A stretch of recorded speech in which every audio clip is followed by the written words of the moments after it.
So I went back home and I sat down and told my grandmother what happened. And she looked at me and, she told me, she said, the police officer was right what he told you, that you have a purpose. And she said, she told me that this is God's mercy to you.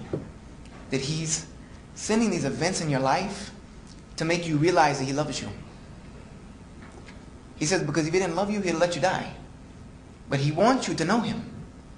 And He's allowing your life to be extended as a mercy till you know Him. So she said, go look for Him. So I went and renewed my search for God, needless to say. And I became an agnostic. Because I didn't believe formal religion, any formal religion had the truth. So I became an agnostic and decided I was going to worship God in His oneness. And I used to pray every day, many times a day, bowing and prostrating on the floor, because this is how the Bible taught. This is how the Bible taught the prophets prayed. Abraham fell on his face and prayed. David fell on his face and prayed. And, Jesus fell on his face and prayed. So I prayed this way. And then one day I was having a debate about religion with a friend of mine. And a mutual friend of ours, whom we knew through his business, happened to show up at that time and, told me that he was Muslim. At that point, he just decided to reveal that he was Muslim and asked me to come to Juma. And we knew him through his business, and it was this very business that did not allow me to realize until that time, and I had known him for almost a year, that he was Muslim, because I was not able to realize that he was a Muslim and a part-time drug dealer. Those two things from the book I read, I didn't think that was part of the job description. So, and he was African American, and I thought Muslims were Arab. So that threw me off, and then he explained to me, no, what kind of foolishness do you listen to? All the lingo, what are you, crazy? And he said, you need to come to Juma. He was like, I'm not a good enough Muslim to tell you about Islam, because I don't live it, apparently. And he said, but if you come to the mosque, there'll be people there who can help you. So I said, okay. I said, what is Juma? He said, it's Friday service, just like church on Sunday. There's just no chairs. I said, oh, okay. I said, I like church. No chairs, fine. No big problem with me. I sat on the floor all the time. I was a Boy Scout. I said, no problem.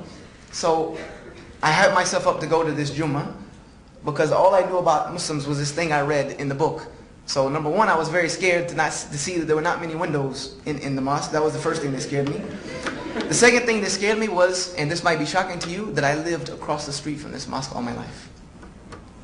When they told me where the mosque was, it was next door to the church that I used to go to learn how to become a missionary.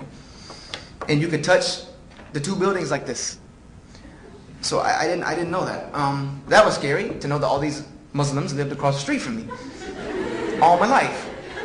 So I went to Juma and sat down. And if I'm getting long-winded, somebody please stop me. I'm almost at the end, maybe 5-10 minutes. I sat down, and the person who gives the sermon got up. He's called a khatib in Arabic, which means, just a talker. And he started his sermon. His sermon was, Inna alhamdulillah nahmaduhu wa nasta'inuhu. And I said, oh my God. I said, he's talking about me. Because I was the only non-Muslim there. And I was the only person sitting away from everyone else. I said, he's talking about me. I'm in big trouble. I said, this guy, this drug dealer guy has set me up. Because I didn't see him. He wasn't there. I said, he must be their messenger to bring the non-Muslims. Or the Americans, I thought about it. Because there wasn't many Americans there either. It was mostly an Egyptian and Syrian and Jordanian, mosque. So they were all Arabs, most of them Arabs. And the ones that weren't Arabs, they were fair skins. I didn't know the difference. So, I started shaking. I said, okay, you're a martial artist. You can take a couple of them. You take a couple of them, you find the exit. So that only lasted about 30 seconds. He made it to English, and then he started translating what he recited in Arabic. And the translation was, all praise belongs to God, alone. We praise Him, we worship Him, we seek His help, and we ask for His forgiveness. And that began to ease my heart a little bit. I said, okay, okay, calm down just a little bit. You're okay. And so I started to ease down in my seat a little bit, or my position on the floor. So, then, he would make it through some, and then every time, like every 5 minutes, he would go back to Arabic, and then I would get scared again, thinking, now he's talking about me. But then he would translate it, and it would be so beautiful. What he would say would be so beautiful, words like I had never heard before, ever. And I had understood, from knowing a little bit of Hebrew, I understood a little bit of it, a little bit, because Hebrew and Arabic are not too far apart. Ancient Hebrew and in Arabic, even in what's called Fusha, in ancient Arabic are not very far apart. They're both ancient Semitic languages which have same roots. And I remember to this day what the sermon was about. Because as an agnostic, and what I had believed through reading the Bible, that was salvation comes from God alone. This was my conclusion. That the Bible says this, Jesus says this, nature tells you this, reasoning tells you this, logic tells you this. That God created me, therefore He's the only one who can forgive me. And this is what I would say to those who I was debating with at the end of my stage of Christianity, was that God did not question Jesus when He created me. He did not ask His permission. He made me and put me in the womb of my mother. Therefore, why do I need to ask anyone to worship Him? Why do I need to ask anyone or in anybody's name to forgive me? It didn't make sense to me. It didn't. And I'm not here to bash anyone's faith. I'm not. I'm just trying to give you my story.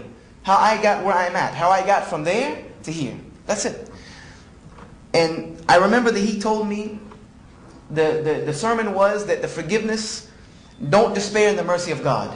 That the door of mercy is always open to anyone at any time. And he said, as long as you have not died and the day of judgment has not come, that you can always fall on your face in front of God and ask Him for His forgiveness, and He can forgive you. And He's the only one who could grant you paradise. Him and Him alone, no one else. And he even said that your good deeds, your actions alone cannot even get you there. If you do good all your life, he said, you cannot go to paradise just merited on that alone, because the price for paradise is too high. The exchange rate would be nil. All your deeds would just fall away as dust at the price of paradise. He said what will get you there is God's mercy, and that alone. And how do you obtain God's mercy? Obeying His commandments and asking for His forgiveness. That's it.